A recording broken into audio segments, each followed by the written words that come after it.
วิทยุกระจายเสียงแห่งประเทศไทยจังหวัดลำปาง FM 97 เมกะเฮิรตซ์ เสนอรายการ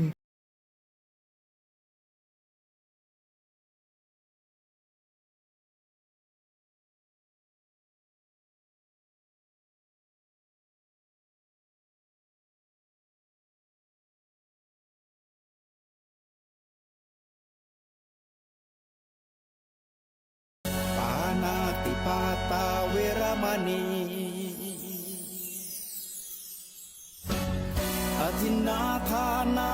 เวรมณีกาเมมุสาสุราเม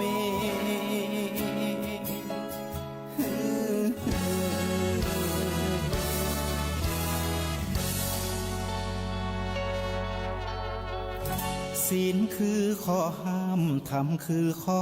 ให้พุทธองค์ตรัสไว้ชี้ทางใจให้ภาคเพียรเบญจศีลเบญจธรรมท่องจำสมัยเราเป็นนักเรียนธรรมะไม่เคยแปลเปลี่ยนแต่เรายังจำได้มาทวงคำมันหมู่บ้านศีลห้าถือเป็นพันธะชาวพุทธทุกคนทั่วไทยสำนักพุทธขับเคลื่อนธรรมจุดเทียนสว่างที่กลางหัวใจสังคมจะร่มเย็นได้ศีลธรรมในใจต้องมีเบญจศีลว่ายังไงไหนลองท่องมาโยไทยไข่แสงใกล้แจ้งแล้วฝูงวิหกร้องเจ้ยแจ้วแสวงหาซึ่งอาหารทะยานไปในนภาหมู่ปักษายังขยันหมั่นหากินท่านที่รักจะซบนอนอยู่ใยเล่าตื่นแต่เช้าเพื่อขัดเกลาเป็นนิจศีลแสวงหาธรรมพระสัมมาเป็นอาจินชำระล้างซึ่งมลทินออกจากใจอายุไขในมนุษย์นี่น้อยนักอย่าช้าชักจะเกินการสุดแก้ไขเพราะบางคนอาจตายก่อนถึงวัยมรณภัยนี้ไม่รอให้ต่อรองเป็นมนุษย์สุดแสนดีมีโอกาสมีปัญญาเฉลียวฉลาดกว่าสัตว์ทั้งผองขอวิงวอนให้ท่านจงไตรตรองยึดพระธรรมมาประคองกับดวงใจเป็นอุปนิสัยเป็นปัจจัยในภายหน้าเป็นปัญญาบารมีชี้แจ่มใสเพื่อไม่หลงเพลิดเพลินเมื่อเดินไปเชิญท่านไซตื่นขึ้นรับสดับธรรมขอถวายความนอบน้อมต่อองค์พระรัตนตรัยอันมีพระพุทธเจ้าพระธรรมเจ้าและพระสังฆเจ้าอันเป็นที่ปกห่มเกลาเกศาของเหล่าบรรดาพุทธศาสนิกชนทุกท่านขอถวายความเคารพมายังพระมหาเถระพระเถรานุเถระครูบาอาจารย์เจ้าทุกตนทุกองค์ขอเจริญพรมายังพุทธศาสนิกชนคนดีมีศีลมีธรรมทุกผู้ทุกท่านเจ้าวันนี้ก็เป็นเจ้าของวันเสาร์ที่5เดือนเมษายนพุทธศักราช2568ซึ่งเจ้าวันนี้ทางกรมประชาสัมพันธ์จังหวัดลำปางหรือสวท FM 97 เมกะเฮิรตซ์ ได้นำรายการธรรมะยามเช้าซึ่งออกอากาศแสดงธรรมโดยอัตมภาพพระครูสิริธรรมบัณฑิตอาจารย์ประจำมหาวิทยาลัยมหาจุฬาลงกรณราชวิทยาลัยวิทยาลัยสงฆ์นครลำปางเจ้าวาดวัดมิ่งเมืองมูลตำบลพี่ชัยอำเภอเมืองจังหวัดลำปางมาพบมาปะผ่านรายการธรรมะยามเช้าตั้งขึ้นสวทลำปางเป็นประจำวันเสาร์เวลา5 ถึง 6 โมงเจ้าสำหรับวันอื่นๆนั่นก็เวลาเดียวกัน5 ถึง 6 โมงเจ้ารายการธรรมะยามเจ้าท่านทั้งหลายก็จะได้ฟังธรรมะสาระธรรมจากครูบาอาจารย์หลายรูปหลายองค์เปิ้นก็ได้หมุนเวียนสับเปลี่ยนกันมานำเสนอธรรมะผ่านคลื่นสถานีวิทยุกรมประชาสัมพันธ์จังหวัดลำปางท่านทั้งหลายเมื่อได้ฟังแล้วก็จะได้แนวคิดเพื่อนำไปสะกิดใจและก็จะได้เอาไปประยุกต์ใช้บูรณาการกับการครองตนครองคนครองงานในชีวิตประจำวันเพื่ออยู่ตั้งอยู่ในกุศลกุศลแปลว่าความดีความงามภายใต้หลักคำสอนขององค์สมเด็จพระสัมมาสัมพุทธเจ้าสำหรับในวันนี้เราท่านทั้งหลายตื่นเจ้ามาแล้วก็เพื่อได้รับธรรมะที่เป็นประโยชน์เราท่านทั้งหลายตื่นขึ้นมาแล้วรู้สึกตัวมีสติตั้งมั่นอยู่ว่าโอ้เจ้าวันนี้เราตื่นขึ้นมาแล้วมีสติรู้สึกเนื้อรู้สึกตัวได้แสดงว่าเรายังมีลมหายใจอยู่ก็ขอบคุณขอบคุณลมหายใจของเราที่ยังมีอยู่ตื่นขึ้นมารู้สึกเนื้อรู้สึกตัวหายใจดีอยู่ก็ขอบคุณเพราะลมหายใจเปิ้นว่ามันคือสมบัติที่มีค่าที่สุดสุขภาพก็คือลาภที่ประเสริฐที่สุดปัญญาคือแสงสว่างที่เลิศที่สุดวิชาความรู้คือมิตรที่ดีที่สุดบุญคือทรัพย์ที่มั่นคงที่สุดที่สุดของเขานี่มีอยู่5 อย่างลมหายใจคือสมบัติที่มีค่าที่สุด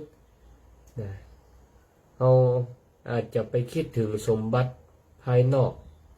เงินทองเครื่องของรถลาบ้านจ่องห้องหอทั้งหลาย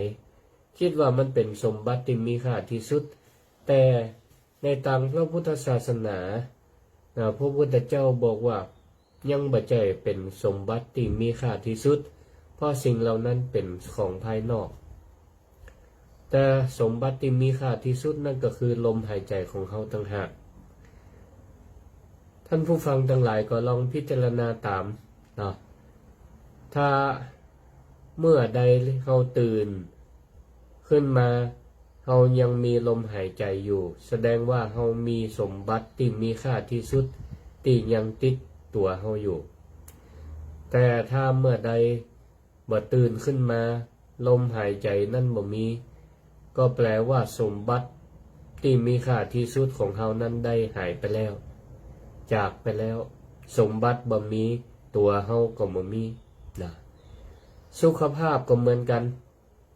เฮาก็จะมองว่าสตุ้มสตางค์เงินในบัญชีธนาคารก็ดีเงินที่เก็บไว้ในตู้ตู้เซฟก็ดีในกระเป๋าสตางค์ก็ดีคิดว่าเป็นสิ่งที่เป็นของมีค่าที่สุดเป็นลาภที่ประเสริฐที่สุด หรือเฮามีโจกมีโจกก็ชื่อว่าได้ลาภที่ประเสริฐที่สุดแต่แท้ที่จริงแล้วมันบ่เต้าสุขภาพการที่เฮามีสุขภาพที่ดีถือว่าเฮาเนี่ยได้โจกที่ดีที่สุดเพราะสุขภาพดีมันจะพาชีวิตของเฮานั้นไปหาเงินหาทองแล้วก็ได้ลาภภายนอกที่มันเป็นของปรุงแต่งขึ้นมาภายนอกได้เพราะฉะนั้นสุขภาพนั่นถือว่าเป็นสิ่งสำคัญสุขภาพบดีก็เปิ้นถือเปรียบได้ว่าเฮาเป็นคนที่มีโจกที่มันบดีภายบปอก็ปาฮือเสียทรัพย์เสียทรัพย์เพราะร่างกายอวัยวะในร่างกายของเฮาก็ถือว่าเป็นสิ่งที่สำคัญเฮาก็ต้องรักษาทนุถนอมมันไว้ต้องทนุถนอมมันไว้ยอมเสียสละทรัพย์เพื่อรักษาอวัยวะเพราะฉะนั้นสิ่งที่ถือว่าเป็นลาภที่ประเสริฐที่สุดก็คือการมีสุขภาพดีปัญญาคือแสงสว่างที่เลิศที่สุดไฟที่ว่ามันแจ้งขนาดไหนกี่วัตต์100 วัตต์ก็ส่องไปไกลได้ไกลแสนไกลเปิ้นว่ามันบ่สว่างเต้าปัญญาปัญญานี่ถือว่าเป็นสิ่งที่สว่างที่สุดวิชาความรู้ถือว่าเป็นมิตรที่ดีที่สุดพระพุทธเจ้าประกาศดึงได้เปรียบเอาไว้ว่าไปที่ไหนเนี่ยถ้าเฮามีปัญญามีวิชาความรู้ติดเนื้อติดตัวบ่มีสตุ้มสตังติดเนื้อติดตัวแม้สักบาทเดียวขอคะแนนว่ามีวิชามีปัญญามีวิชาติดเนื้อติดตัวตึงบักกันบ่อยากและก็วิชานี้ก็เปรียบเหมือนเป็นเปื้อนร่วมเดินทางช่วยคิดปัญญาช่วยคิดเป็นมิตรที่ดีที่สุดสำหรับเฮาบุญกุศลก็เหมือนกันถือว่าเป็นทรัพย์ที่มั่นคงที่สุดทรัพย์สมบัติอย่างอื่นยังมีวันต้องเปลี่ยนเจ้าของไปเป็นของคนอื่นแต่ว่าบุญก็คือสิ่งที่เราได้สร้างขึ้นมาตั้งกายวาจาใจเมื่อสร้างขึ้นมาแล้วบุญนี่ก็จะเป็นเครื่องประดับเป็นทรัพย์ที่มั่นคงคอยติดเนื้อติดตัวเราไปอยู่อย่างนี้ไปตลอดเพราะฉะนั้นในโอกาสวันนี้ก็จะได้นำเสนอธรรมะคือกับท่านทั้งหลายได้ฟังซึ่งก็เป็นธรรมะที่มันอยู่กู้กับเฮาในชีวิตประจำวันอยู่กับเฮาในชีวิตประจำวันก็คือไตรลักษณ์ในชีวิตประจำวันเฮาคงแบบปฏิเสธว่าไตรลักษณ์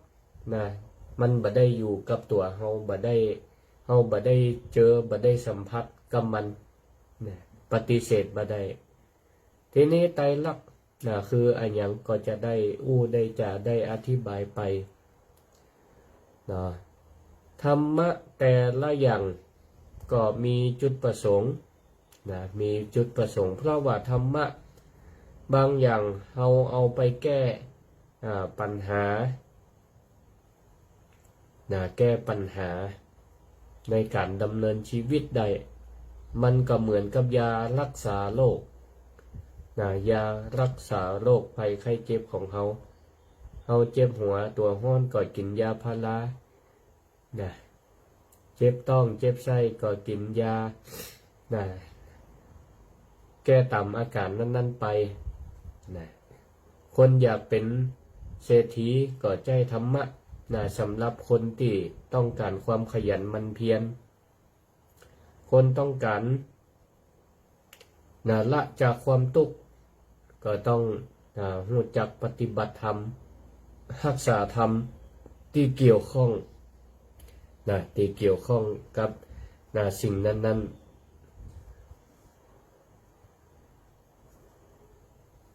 ส่วนธรรมะที่มันอยู่กู่กับโลกเฮาอยู่กับตัวเฮาในทุกๆวันก็คือเรื่องของไตรลักษณ์ไตรลักษณ์คำว่าไตรลักษณ์ถ้าหลายท่านก็ได้ยินชื่อนี้ดีคนลำปางนี่ก็เท่าอู้ถึงเรื่องไตรลักษณ์ปุ่นวักจัดหมุ่งเป้าเนื้อถึงสุสานไตรลักษณ์ก็เป็นสุสานที่มีชื่อเสียงเพราะว่าเป็นสุสานที่ใกล้กับที่ปฏิบัติธรรมของครูบาเจ้าเกษมเขมโกหรือเฮาห้องว่าหลวงพ่อเกษมเขมโกในอดีตซึ่งปัจจุบันก็เป็นที่ประดิษฐานสังขารของเปิ่นอย่างนี้เป็นต้นแต่แท้ที่จริงคำว่าไตรลักษณ์ก็เป็นธรรมะที่ช่วยให้คนได้ปลอบใจตัวเก่าในยามตกยากและควบคุมสติมาเฮือเหลิงในยามได้ดีเวลายามอกสั่นขวัญขวายเกิดความทุกข์หรือความเปลี่ยนแปลงในสถานการณ์ยกตัวอย่างเช่นวันที่28เดือนมีนาคมพศ2568ซึ่งผ่านมาก็ประมาณติดแล้วนี่เองมันก็เกิดความเปลี่ยนแปลงที่ทำให้สองประเทศอย่างเช่นพม่าไทยก็ปาให้คนตั้งหลายที่ได้รับผลกระทบก็เกิดความอกสั่นขวัญแขวนไปตามๆกันเกิดการเปลี่ยนแปลงเกิดความเสียหายเกิดการสูญเสียทั้งคนทั้งทรัพย์สิ่งของทรัพย์ต่างๆไปตามๆกันทั้งนี้ก็ขอแสดงความอาลัยเสียใจกับบุคคลที่เปิ่นได้สูญเสียคนที่เป็นที่ฮักญาติพี่น้องก็ดีได้สูญเสียสิ่งของบ้านหรือสิ่งปลูกสร้างทั้งหลายที่ได้ทำขึ้นมาด้วยน้ำพักน้ำแรงก็ขอให้กำลังใจต่อเราทุกท่านทุกคนอย่างนี้มันก็เป็นปกติเป็นปกติที่ว่าคนเฮาก็จะมีความรู้สึกนึกคิดและก็สิ่งทั้งหลายมันก็มีความเปลี่ยนแปลงขึ้นลงเป็นธรรมดาโดยเฉพาะจิตใจของตัวเฮานี่ก็เหมือนกันมันก็เป็นสิ่งที่เกิดขึ้นกับตัวเฮาทุกท่านทุกคนตื่นเจ้าขึ้นมาใจชีวิตใน1 วันความคิดของเฮานั่นก็มีความเปลี่ยนแปลงขึ้นลงขึ้นลงแต่ละวันเพราะฉะนั้นเฮาก็จะต้องควบคุมโดยใจสติในการควบคุมจิตใจของตัวเก่าเพื่อดีคงชื่อปก็ได้สังเกตจิตใจของคนแล้วปก็บอกว่ามันเป็นการง่ายที่จะทำให้ใจให้ปกติบ่ตีโพยตีพายเมื่อเวลาเฮาตกยากแต่ก็เป็นการยากที่จะบ่เหลิงในเวลาได้ดีเป็นการง่ายที่ทำให้คนเฮานั้นบ่ตีโพยตีพายเมื่อตกทุกข์ได้ยากแต่ก็เป็นการยากที่จะทำใจบ่ให้เหลิงในเวลาได้ดีไตรลักษณ์นี่ก็ช่วยให้เฮาเป็นปกติอยู่สม่ำเสมอได้ในทางพระพุทธศาสนาบางคนบอกว่าไตรลักษณ์เป็นเรื่องลึกซึ้งแต่บางคนก็อาจจะบอกว่า เป็นหญ้าปลาคอกนะฟังอยู่กุวันนะไปงานอาวะมงคลงานศพก็ดีก็จะได้ฟังพระสงฆ์องค์เจ้าบรรเทศนะตามสถานการณ์แห่งความสูญเสียนะของบุคคลที่เปิ้นได้สูญเสียไปก็จะมีการเทศนะก็มักจะอู้ถึงเรื่องไตรลักษณ์นะก็คือความไม่เที่ยงเป็นทุกข์เป็นอนัตตานะเฮาก็จะได้ยินได้ฟังมันแต่ที่จริงแล้วก็เป็นเรื่องลึกซึ้งนะก็เพราะอย่างเพราะว่าพระพุทธเจ้าเปิ้นเคารพอันหยังพระพุทธเจ้าเคารพในพระธรรมพระพุทธเจ้านะพระพุทธกับพระธรรมอันหยังเกิดก่อนนะศรัทธาทั้งหลายก็มักจะตอบว่าพระพุทธต้องเกิดก่อนเพราะเวลาเฮาไหว้พระบูชาพระรัตนตรัย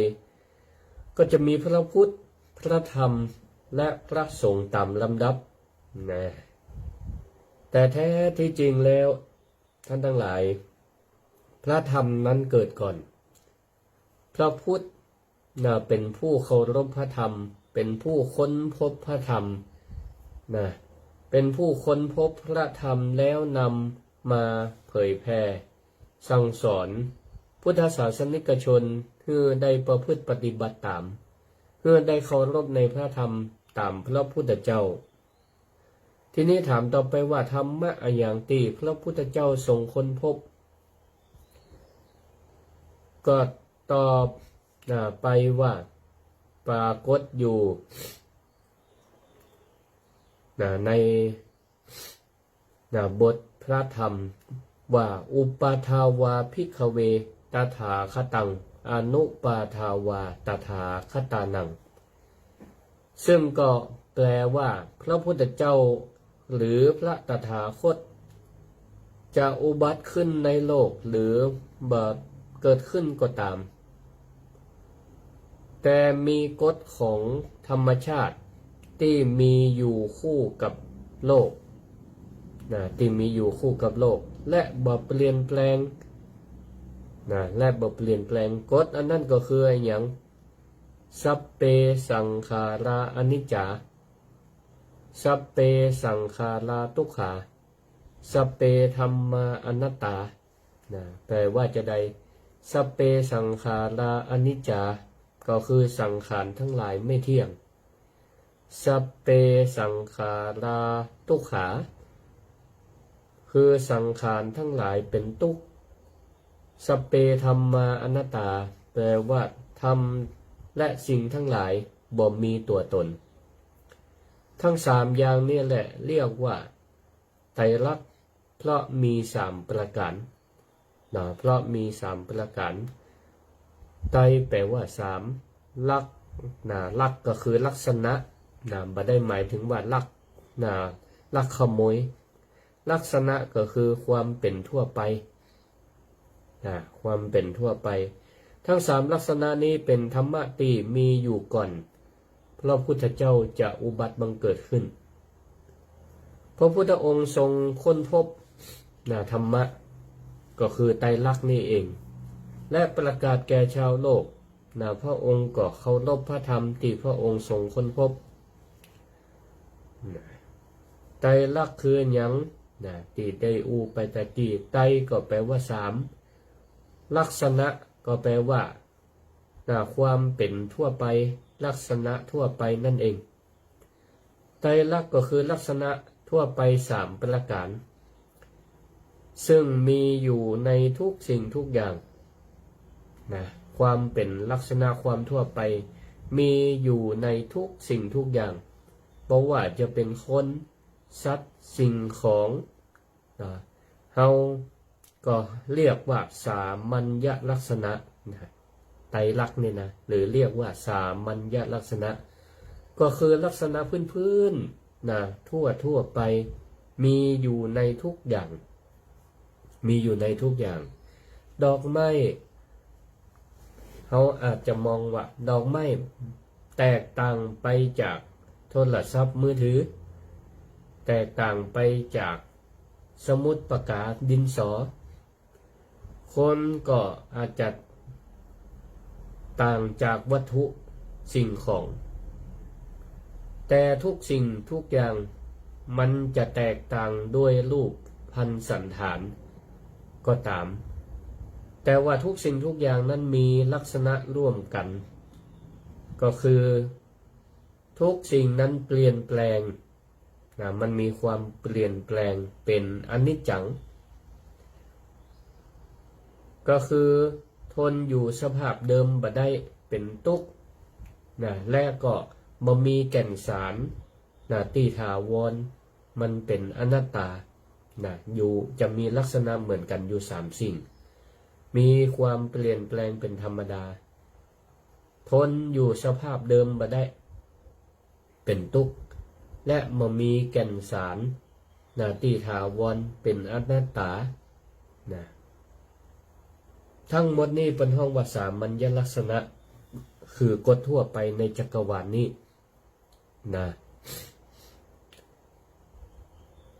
เหตุการณ์ตะว่ามันก็ผ่านไปแล้วเป็นห้องว่าเป็นอนิจจังไม่เที่ยงแท้เหตุการณ์วันที่28ที่ผ่านมาแผ่นดินไหวมันก็เป็นอนิจจังมีความเปลี่ยนแปลงผ่านไปแล้วเกิดความเปลี่ยนแปลงแล้วก็สิ่งทั้งหลายก็เปลี่ยนไปมันทนอยู่สภาพเดิมบ่ได้เป็นทุกข์เป็นห้องว่าเป็นทุกขัง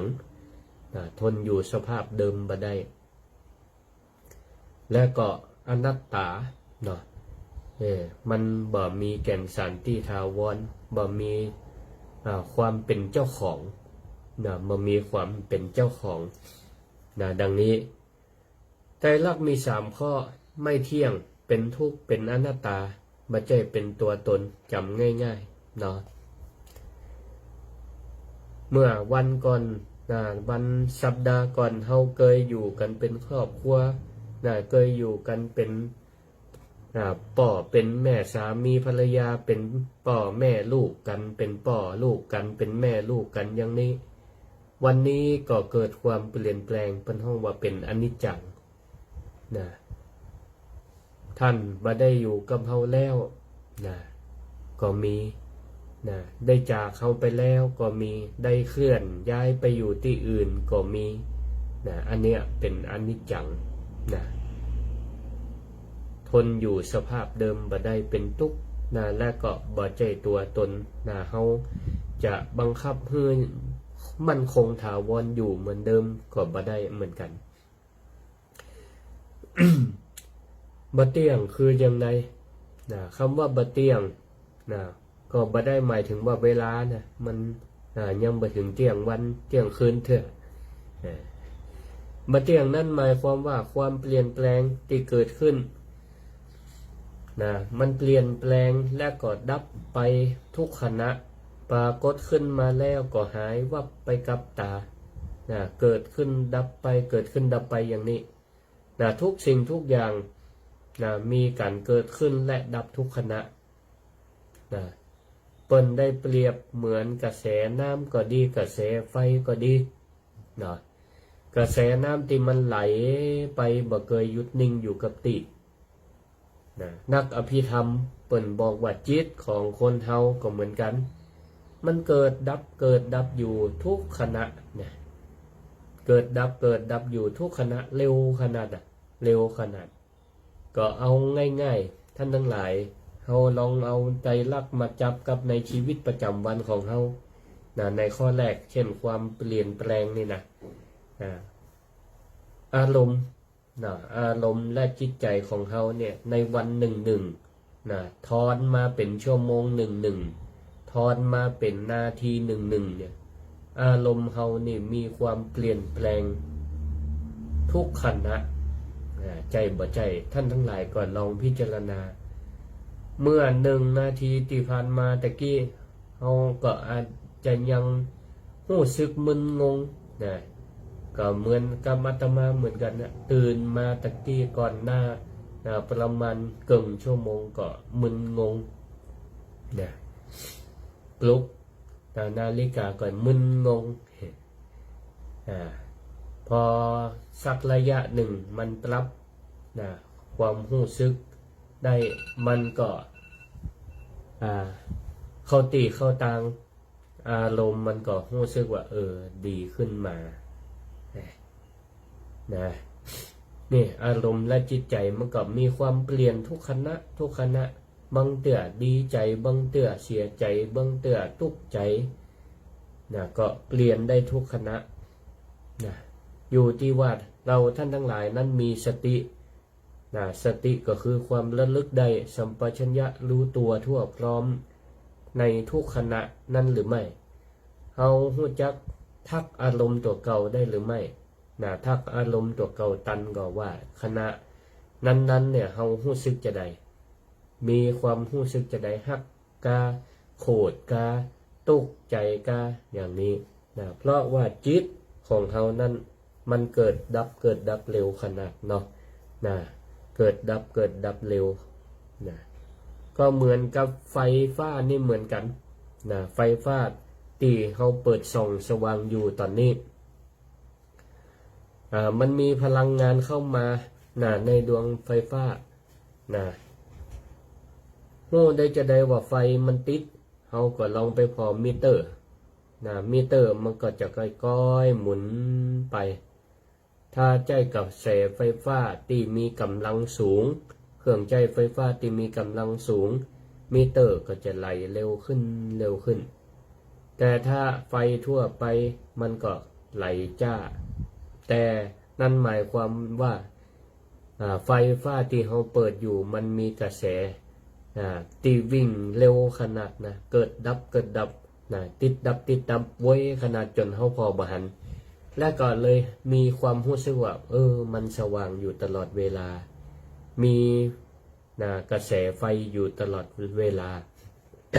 แต่ถ้าที่จริงแล้วพลังงานไฟฟ้านั้นถูกใจไปและพลังงานใหม่มันก็เข้ามาแทนที่ทุกขณะบ่อยขนาดไม่ใช่ไฟฟ้าตัวเดิมไฟฟ้าไม่ใช่ไฟฟ้าตัวเดิมเพราะฉะนั้นทุกสิ่งทุกอย่างมันเปลี่ยนแปลงเร็วขนาดอายุของเฮาก็เหมือนกันไว้ปุบปับกำเดียวอายุครบเพิ่งเต็มมาแต่ว่าวันซืนก็ย่างเข้าสู่วันเดือนปีเดี๋ยวก็จะขวบเข้าแฮมปีอายุก็เคลื่อนไปติ๊กเปลี่ยนไปทุกขณะแต่เฮาบ่ได้หันความเปลี่ยนแปลงเพราะว่าอย่างในทางพระพุทธศาสนาพระพุทธเจ้าเป็นค้นพบว่าเพราะมันมีการสืบต่อกันตัวนี้ดับไปตัวใหม่ก็เกิดขึ้นมาแทนที่ทางภาษาภาษาบาลีเป็นห้องว่าสันตติสันตติแปลว่าการสืบต่อทุกสิ่งทุกอย่างถูกแทนที่มันก็สืบต่อกันเร็วขนาดร่างกายของเฮานั่นก็มีการสึกหล่อไปทุกวันเซลล์เก่ามันก็หมดไปเซลล์ใหม่ก็เกิดขึ้นมาสังเกตง่ายๆเวลาเฮาร่างกายได้รับบาดเจ็บมีบาดมีแผลเฮาก็จะหันละเกิดความเปลี่ยนแปลงจากก่อนหน้านี้ผิวร่างกายก็ยังดีอยู่เกิดบาดแผลมีความเปลี่ยนแปลงและก็มีความทุกข์มีความเจ็บทางร่างกายบาดแผลแต่เฮาก็มีการสมานแผลการรักษาเพราะว่ามันบังคับบ่ให้มันเจ็บบ่ให้มันเกิดบาดแผลมันบ่ได้เพราะมันเป็นอนัตตาบ่อยู่ภายใต้การอานัตบังคับของเฮาได้นี่อันนี้คือไตรลักษณ์ในชีวิตประจำวันของเฮาเฮาก็จะหันอย่างเนี้ยความเปลี่ยนแปลงความเปลี่ยนแปลงเกิดดับอยู่ตลอดเวลาและก็มันไม่คงที่ทนอยู่สภาพเดิมบ่ได้บาดแผลที่มันเป็นอยู่กับทนสภาพเดิมบ่ได้มันก็ต้องเปลี่ยนสุดท้ายมันก็หาย หายได้ในที่สุดอย่างนี้ เนี่ยเพราะฉะนั้นบางคนก็จึงบอกว่าทุกสิ่งทุกอย่างเปลี่ยนแปลงคนคนเดียวกันก็บ่สามารถที่จะข้ามแม่น้ำสายเดิมได้สองครั้งแม่นก่อนคนคนเดียวบ่สามารถจะข้ามแม่น้ำสายเดิมได้สองครั้งบางคนก็ว่าอีแม่ก็ข้ามน้ำวังข้ามสะพานไปกาดไปลีตึงวันก็มันก็แม่น้ำวังสายเดิมนั่นเหรอบางคนก็อาจจะเข้าใจจะอีกแต่โดยแท้ความเป็นจริงแล้วมันจื่อแม่น้ำมันจื่อเดิมนั่นแหะแต่ว่าตัวแม่น้ำตัวน้ำตีมันไหลไปสถานญาติโยมทั้งหลายมั่นใจได้จะได้ว่ามันคือแม่น้ำสายเดิมน้ำที่มันไหลไปมันก็ไหลไปทางหน้าไปติ๊กที่เฮาเดินข้ามแม่น้ำสายเก่าไปละเมื่อเฮาปิกไปกาดปิกมาเฮาไม่ได้ข้ามแม่น้ำสายเดิมจื่อมันห่างจื่อเดิมแต่ตัวน้ำนั่นมันไม่ใช่น้ำสายเดิมมันเป็นน้ำกระแสใหม่ที่มันไหลมาจากทางเหนือลงไปทางใต้เพราะฉะนั้นการข้ามแม่น้ำเฮาก็ข้ามแม่น้ำสายใหม่อยู่ตลอดเวลามันเป็นเจอี้มันเป็นเจอี้สิ่งทั้งหลายก็เหมือนกันบ้านที่เฮาแปลงเมื่อเฮาอาศัยมันอยู่หลายปีดีดักมันก็มีการทรุดโทรมเปลี่ยนแปลงท่านทั้งหลายก็ ซ่อมแซมหรือสร้างใหม่นั่นก็บ่ได้หมายถึงว่าเฮาอาศัยอยู่บ้านหลังเดิมมันก็คือบ้านหลังใหม่ที่เปลี่ยนไปอยู่ตลอดเวลาอย่างนี้ในทางพระพุทธศาสนาก็เช่นเดียวกันทุกสิ่งทุกอย่างมันเปลี่ยนแปลงเปลี่ยนแปลงเมื่อเปลี่ยนแปลงอย่างต่อเนื่องกันอย่างนี้มันก็เป็นกระแสเป็นกระแสที่ทุกสิ่งทุกอย่างยังเป็นกระแสก็คือมันบ่มีอย่างที่คงที่มันเปลี่ยนแปลงอยู่ตลอดเวลามันเป็นทุกข์ให้เราได้เข้าใจสิ่งที่มันเป็นความทั่วไปลักษณะทั้งสามที่เรียกว่าไตรลักษณ์เมื่อเราเข้าใจประการที่ความเปลี่ยนแปลงว่ามันเปลี่ยนแปลงแล้วมันเป็นทุกข์ก็คือความรู้สึกความรู้สึกเจ็บป่วยในร่างกายและใจความเจ็บป่วยทางกายก็ดีความทุกข์อกทุกข์ใจก็ดีมันก็เกิดมันก็เป็นทุกข์ปวดกายก็เป็นทุกข์เป็นความเจ็บทางกาย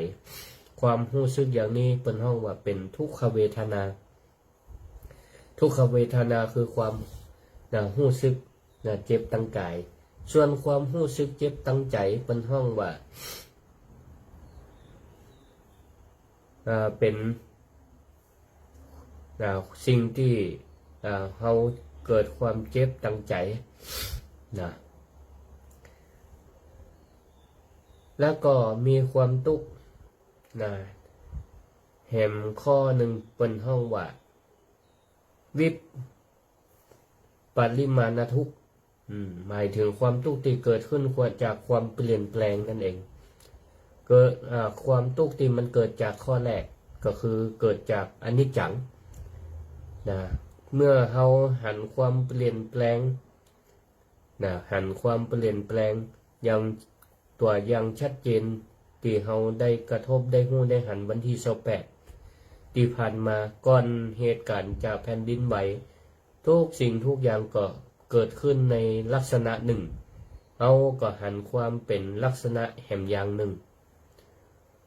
อาคารสถานที่ก็มีความมั่นคงถาวรอยู่ลักษณะหนึ่งแต่พอหลังจากเวลาบ่ายโมงปลายเป็นต้นไปมันก็เกิดความเปลี่ยนแปลงแห่งลักษณะหนึ่งเรียกว่าอนิจจังแต่มันก็ ติดตามลำตัวมาด้วยทุกขัง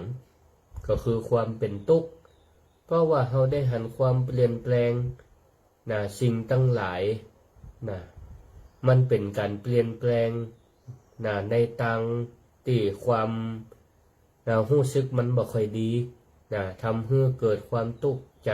บ่ค่อยสบายใจเกิดความทุกข์กายตัวได้รับบาดเจ็บบางพ่องก็หนี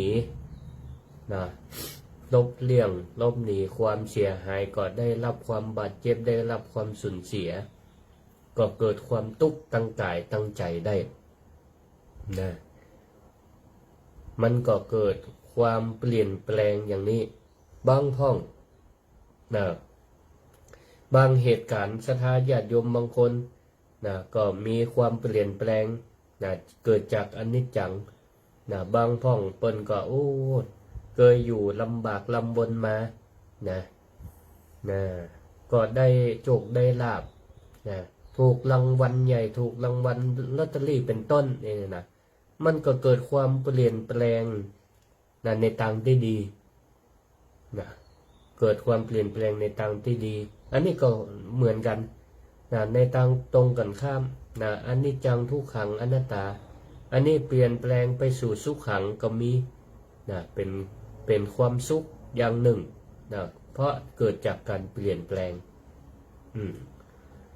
อันยังต่างๆก็เปลี่ยนแปลงได้น้ำผึ้งมันยังขมได้เหมือนกันครับเคยมีความสุขอยู่พอสุขนั้นหายไปก็เกิดความเปลี่ยนแปลงเป็นความทุกข์มีความทุกข์มาตลอดก็เกิดความเปลี่ยนแปลงเป็นความสุขได้ก็สองอย่างนี้มันเป็นคู่กันอยู่ในโลกนี้ความสุขและความทุกข์มีความเปลี่ยนแปลงเป็นธรรมดามันก็อยู่ที่ว่าอันอย่างเข้ามาอยู่กับเฮาเมินแต่ส่วนมากคนเฮาก็มักจะมีอคติลำเอียงไปหาความสุขเมื่อความสุขเข้ามาในใจเฮาแล้วเนี่ยเฮาก็อยากจะครอบครองความสุขนั้นเอาไว้มันเมินความทุกข์ก็คือมันปล่อยไปมันก็จะหมุนเวียนซับเปลี่ยนกันอย่างเนี้ยเกิดดับความสุขความทุกข์แต่มันก็เป็นไปไม่ได้ที่เขาจะอยากจะครอบครองความสุขมันอยู่กับเฮาอยู่ตลอดเวลาเพราะมันเป็นอนิจจังเป็นทุกขังเป็นอนัตตาคอนโทรลบ่ได้คอนโทรลบ่ได้อย่างนี้มีความสุขพอหมดความสุขไปเฮาก็เกิดความเสียดายเสียใจเนี่ยมันก็เป็นสิ่งที่ไล่กันไปกฎแห่งไตรลักษณ์ลักษณะทั่วไป3อย่างเมื่อมีความเปลี่ยนแปลงเกิดความทุกข์เราก็เข้าไปสู่อนัตตาก็คือข้อที่3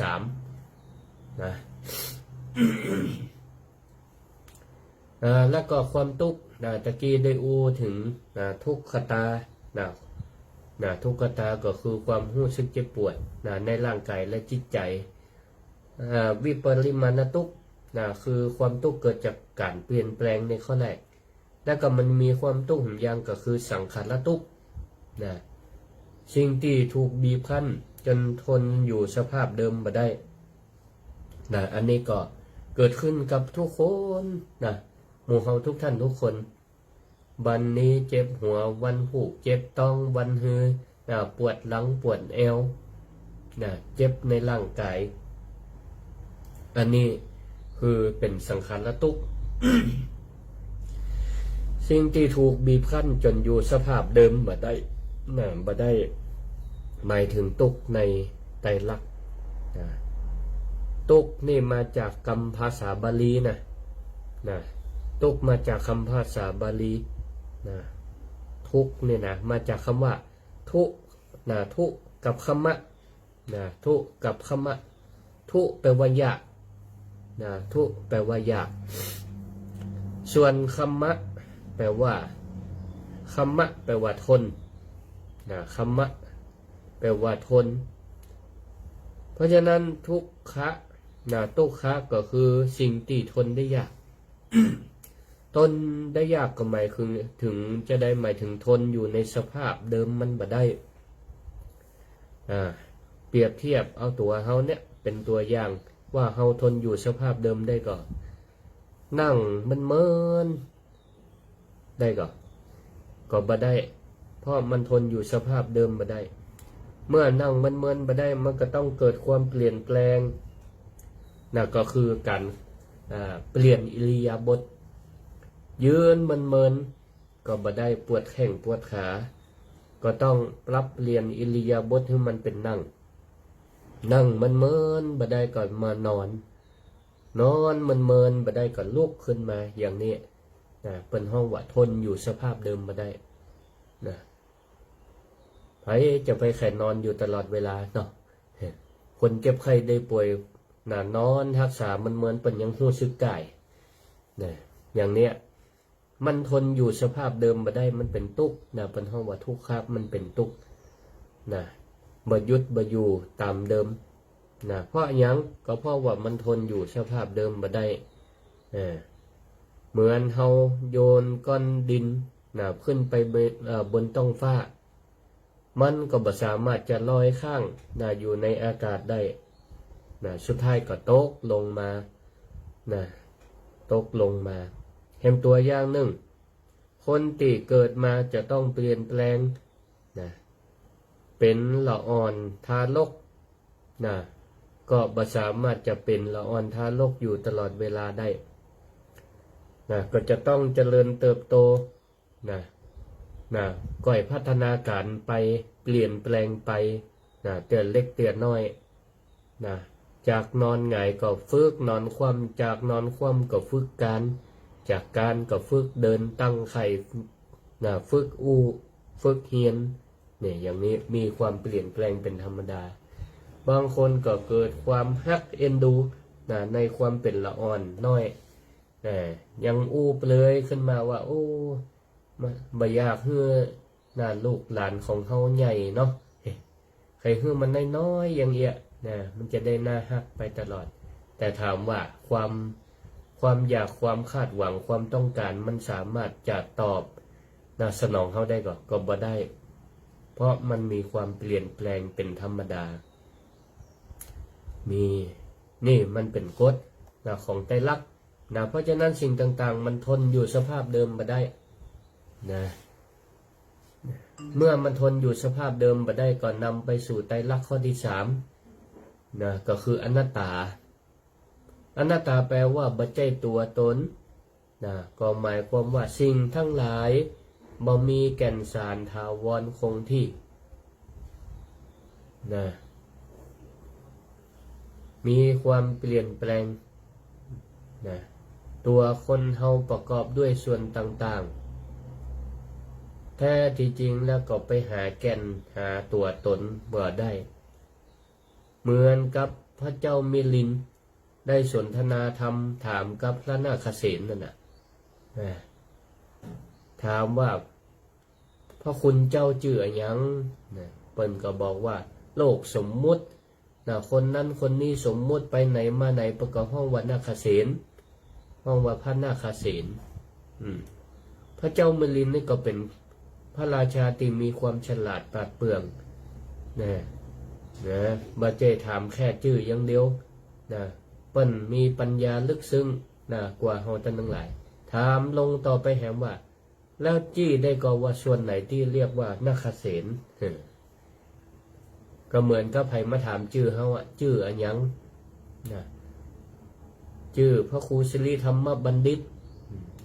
จี้เข้าไปได้ก็ว่าส่วนไหนเรียกว่าพระครูสิริธรรมบัณฑิตอันนี้ก็ถ้าคนบ่มีความรู้ปฏิภาณไหวพริบก็ถ้าจะตอบบ่ได้พระนาคเสนเปิ้นก็เลยใช้วิธีถามย้อนพระเจ้ามิลินว่ามหาบพิตรพระองค์ได้เดินทางมาพบอาตมาภาพนี้มาด้วยความลำบากก็พระเจ้ามิลินก็บอกว่าก็บ่ลำบากนั่งราชรถมานั่งราชรถมาพ พระนาคเษนก็เลยถามต่อไปว่าพระองค์สามารถจี้ฮื้ออัตมภาพหันได้ก็ว่าส่วนไหนเรียกว่าราชรสไปจี้ฮื้อพอกำเตอะอันนี้เรียกว่าราชรสก็นะไปจี้ตีล่อก็ว่าบ่ใจล่อบ่ใจราชรสอันนี้เป็นห้องว่าล่อนะไปจี้ตีแอกนะอันนี้เรียกว่าราชรสก็บ่ใจเป็นแอกอันนี้หลังคาก็บ่ใจราชรสสรุปแล้วความเป็นราชรสก็บ่มีพระนาคเษนก็เลยว่าไหนราชรสพระเจ้ามิลินก็บอกว่าโอ้มันจะไปจี้เป็นส่วนไปได้จะใดแต่ทุกส่วนทั้งหลายมันประมวลรวมกันเข้าก็เรียกว่าราชรสนี่ไงพระนาคเษนก็เลยย้อนตอบพระเจ้ามิลินไปว่าที่พระองค์ทำอัตมภาพก็เหมือนกันนะว่าชื่อยังก็บอกไปแล้วคนทั้งหลายสมมุติรวมสมมุติตัวอาตมาว่าคือนาคเษนมันจะไปจี้ส่วนใดส่วนหนึ่งของร่างกายอวัยวะส่วนใดมันก็ไปจี้ได้จะได้จี้ตามันก็คือตา ขออภัยจี้หูก็มันก็คือหูนะแขนขามันก็มีชื่อของมันโดยสมมุติเหมือนกันแต่มารวมตัวกันเข้าก็ถูกสมมุติเรียกให้มันเป็นชื่อนั่นชื่อนี้เพื่อให้มันสะดวกต่อการจำก็คือสัญญานั่นเองในขันธ์ห้าของเขานี่นะเพื่อให้สัญญาเนี่ยมันได้แยกแยะให้ออกว่าคนนี้คือไผ่คนนั่นคือไผ่เพราะโดยรวมและแต่ละคนก็คือตัวตนบุคคลเหมือนกันหมดถ้ามันบ่มีการสมมุติแยกฮู้ว่าคนนั่นคนนี้เป็นไผ่เนี่ยมันก็จะลำบากต่อกันใจชีวิตก็เป็นอย่างนี้ศรัทธาญาติโยมตั้งหลายสุดท้ายแล้วเนี่ยตัวเฮาก็ดีสัตว์ก็ดีบุคคลสิ่งของตั้งหลายก็ดีเนี่ยโดยสภาวะมันบ่เหมือนกันสภาวะมันบ่เหมือนกันรูปร่างหน้าตาสันฐานบ่เหมือนกันแต่โดยองค์ประกอบแล้วโดยเนื้อแท้เนื้อในแล้วก็มีความเหมือนกันก็คือมันเป็นอนัตตา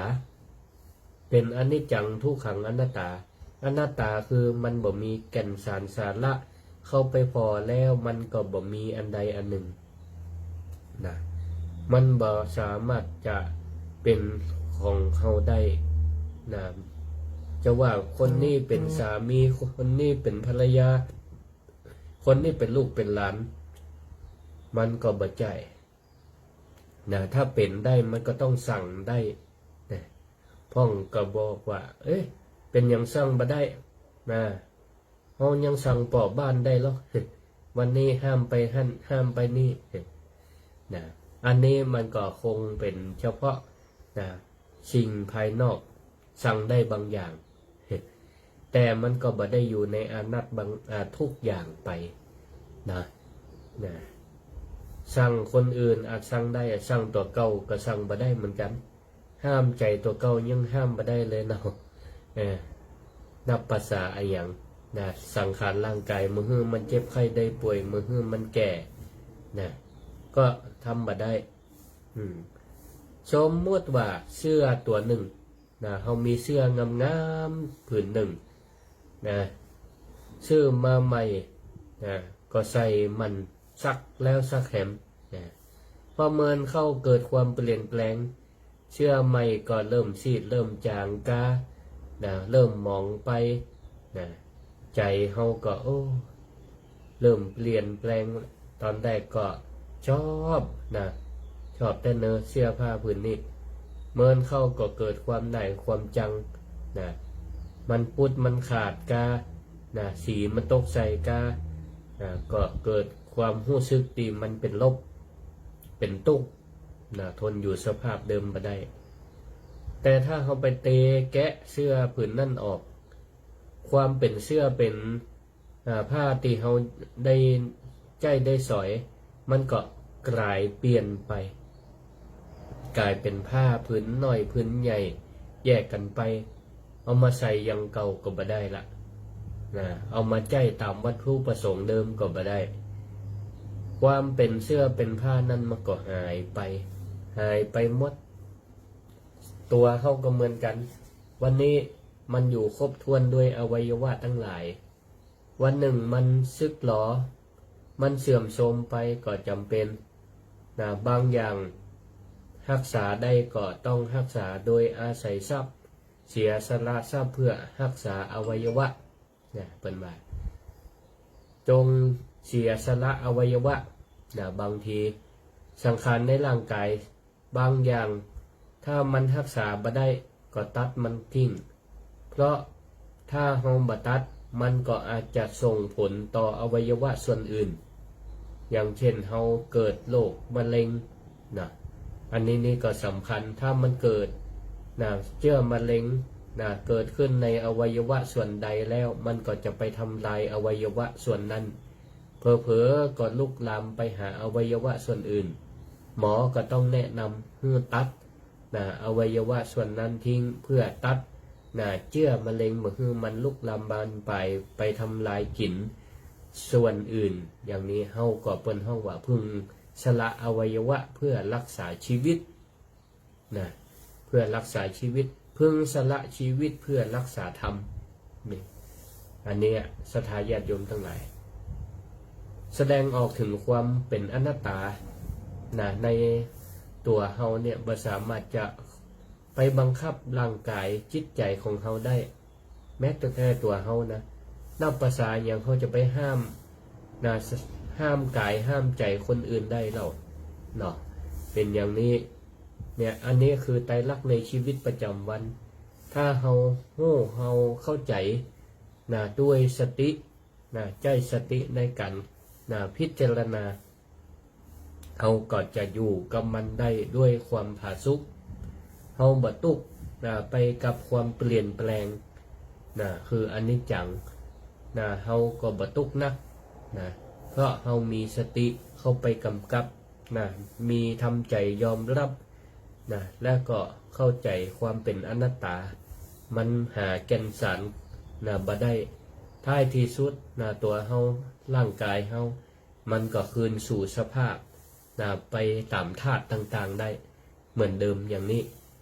อันนี้ก็อธิบายที่จริงแล้วมันก็เนื้อหาสาระมันก็มีนักอยู่เรื่องไตรลักษณ์ก็ในแหมก็คงจะโทรบ่ได้ละ เพราะตอนนี้เวลา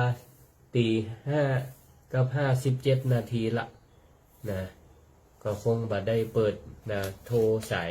ศรัทธาโทรเข้ามาก็เอาไว้มามาจาต่อกันในวันเสาร์หน้าละกันก็คงจะมีการจาต่อหรือใครต้องการให้อธิบายเพิ่มเติมในธรรมะหมวดใดเรื่องใดก็แจ้งเข้ามาได้คือเบอร์ตรงหน้าไว้ก็ได้เสาร์หน้าจะมาบรรยายต่อ0649495999อัตมาภาพพระครูสิริธรรมบัณฑิตอยากฟังเรื่องอันใดก็จะมามาจากในรายการธรรมะยามเจ้าของคลื่นสถานีวิทยุกรมประชาสัมพันธ์จังหวัดลำปางก็ต้องขออนุโมทนาขอบคุณกับทีมงานทุกท่านตีเปิ่นคอยควบคุมรายการอยู่ซึ่งอาตมาก็ไม่ได้ไปออกรายการที่สถานีหรอกออกที่ในห้องที่พักกุฏิเนี่ยใจสัญญาณ Facebook แล้วก็เปิ่นก็ส่งสัญญาณเสียงไปขอขอบคุณทุกท่านขอขอบคุณทุกท่านที่ได้ติดตามรับฟังรายการธรรมะยามเจ้าในวันนี้ก็ขอให้ทุกท่านมีความสุขความเจริญมีสติในการพิจารณาอยู่กับร่างกายและใจของเราอยู่ตลอดเวลาก็ขอลวดลาศรัทธาไว้เพียงเท่าอี้ก่อนขอให้ท่านทั้งหลายอยู่ดีมีสุขเหมือนกันทุกท่านทุกคนอายุวโนสุขังพระลังติดตามรับฟังรายการธรรมะยามเช้า